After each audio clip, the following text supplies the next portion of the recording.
must be annoying for us to keep pointing out something that you cannot translate with your physical senses. And what we want you to do is to try to be satisfied with the knowledge that if I can feel it, that then I will soon see it. You've just got to find some way of soothing yourself, that since I can feel it, therefore it must be.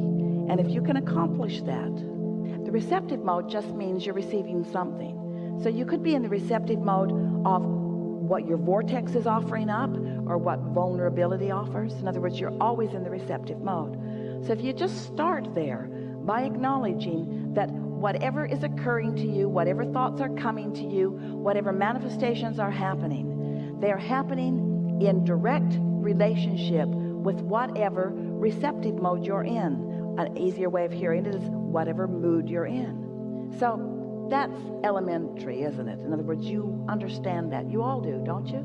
You understand that. So now let's add another factor to that, and let's call that factor momentum. And let's talk about why momentum happens. Momentum happens because you give your attention to something. You give your attention to something, and then something manifests, and then you give your attention to something and something manifests, and you give your attention to something and something manifests. You have it so good because you're out here on the manifesting edge. You're out here on the edge where whatever you've got going on is showing itself to you moment by moment by moment by moment by moment. You have no excuse to be oblivious about what your vibrational countenance is, because the things that are manifesting around you are evidence of what it is. If you are aware of the way you feel, and you sort of kind of like that feeling, so you focus there, it will become more and more and more and more and more. You could take any thought of minor importance and you could focus on it and bring it to a place of momentous importance, and it would manifest in this day. Every single one of you could do that with anything that is important to you. This is the power of the universe that you've got working with you. This is the power of the focus of source energy that you've got working with you. You have tools at your fingertips. You have the energy that creates worlds flowing through you, you see. You can be or do or have anything, but you've got to break it down in some way that you know that you are doing it. So we would suggest that you pick something. That you pick something that is of some importance to you, and you decide that you're going to focus on it until you can show yourself in one day. You can show yourself how the momentum gathers around that subject in one day. From the point of just being able to talk about it to the point of feeling fairly good feeling emotion about it, to the point of really feeling excitement about it, to the point of it manifesting in one day. You can do that. You can do that. And you do it all the time. That's what's so funny about this conversation. You do those things all the time. You just don't know that you're doing them. And so you don't give yourself the credit of focus that you deserve to give yourself the credit of focus. Spend more time in the vortex. What do you think's in there anyway? It's really funny. Here's this vortex, all ripe and ready and really eager. Well, we are the eager ones. To show it to you. And you're over there saying, I don't see it. I don't see it. I don't see it. And we say, that's why. That's why. You got to look where it is and feel like it feels. So pick any subject.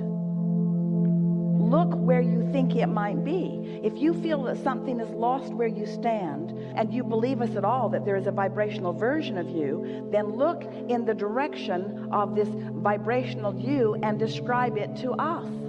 If you feel lost, what does found feel like? If you feel confused, what does clarity feel like? If you feel poor, what does richer feel like? In other words, you got to look where you think you are.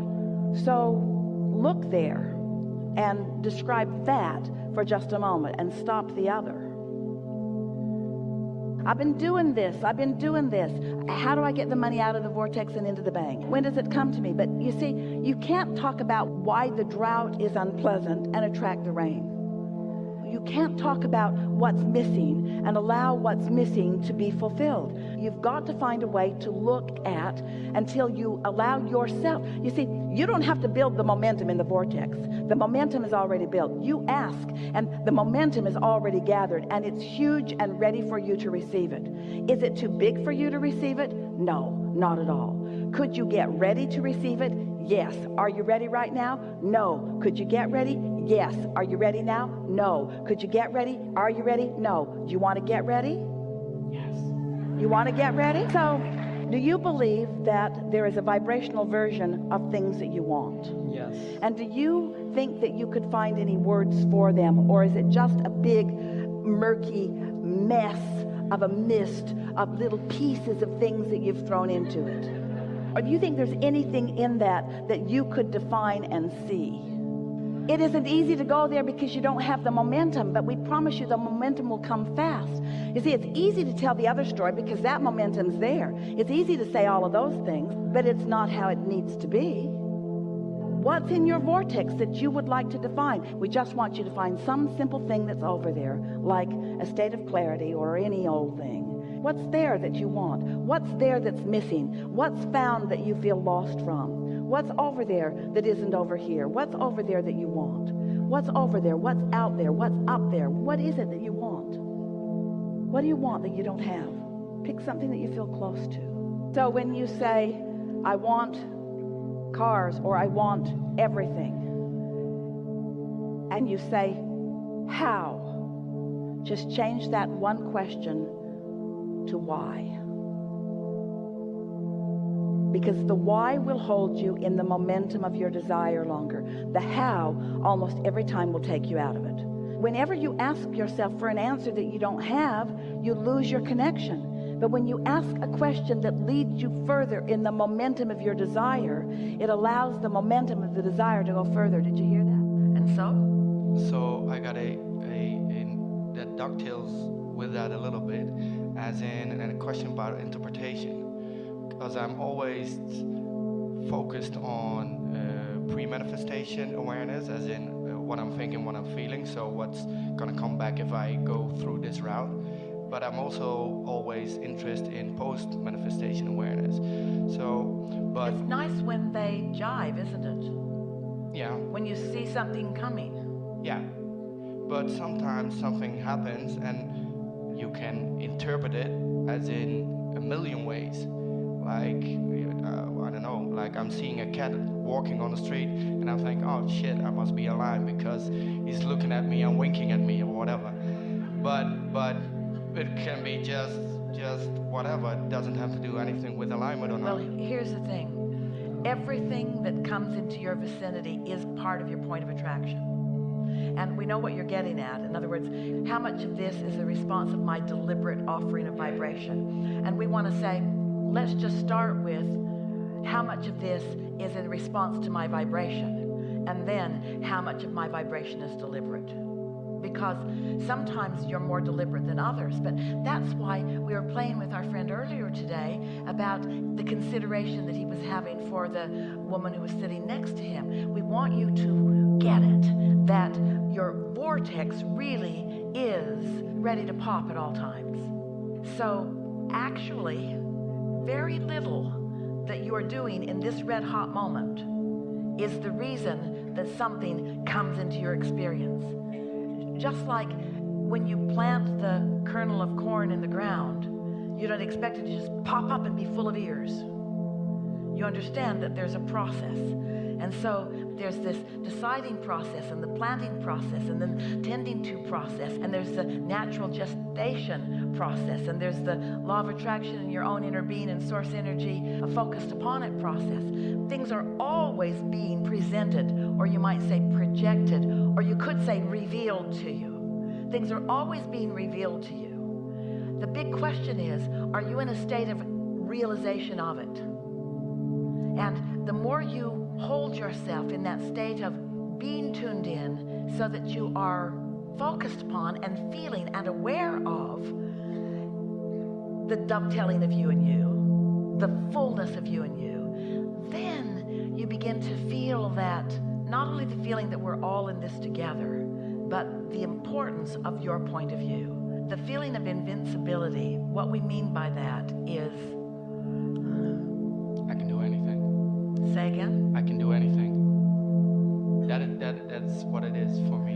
Not only I can do anything that I decide to do, but in this moment of time, the energy that creates worlds is pouring through me. And all that I've intended, that is in my vortex is available to me. And that feeling of invincibility or eagerness or readiness is the feeling that allows you to receive the impulse or the words, you see. You see, to many in the world, someone doing what Esther is doing or what you are doing seems like something odd or something rare, but it should not be either. Because everyone is an extension of source energy. But if someone doesn't understand the process and hasn't paid attention to their own emotions and hasn't shown themselves bit by paying attention, brilliant you, to pre-manifestation and post-manifestation, and we tease our physical humans because you create your own reality, but most of you don't even have an awareness of the reality you've created until it shows up, and then you go, yikes, or yay. But when you are deliberately contouring your emotions by deliberately choosing your thoughts, when you get some measure of control over the knee-jerk reactions, and instead of having knee-jerk reactions, you are having deliberate thoughts about things, then that feeling of invincibility or that feeling of certainty, that feeling of I know who I am, that feeling of all is right in my world, that feeling of love for everyone, that ability to look into any composite of energy, which means one single human or a family or a nation or a world, that whatever you are choosing is your object of attention. When you are in true concert with who you really are, what you find when you look is something that you love. But you gotta train yourself into those satisfying feelings. Otherwise, you don't know what you're seeing. And if you're in that not always but mostly state of alignment, are you then automatically, that's step 5, right, that you're automatically choosing the interpretation of the post-manifestation as in positive? You see value in every single thing. When contrast happens, even if it hits you hard for a minute, you acknowledge its value because you know what it has launched. And you understand that it's what you came for. And so you don't spend any time going past a little dissatisfaction. You pull yourself back into satisfaction right away because you understand that contrast must be allowed and even embraced and even adored in order to be the deliberate creator that you've been born to be. Otherwise, it would get so boring so fast. If you didn't have other people yanking your chain, pushing your buttons, making your life miserable, if you didn't have others giving you reasons to focus, you would focus less.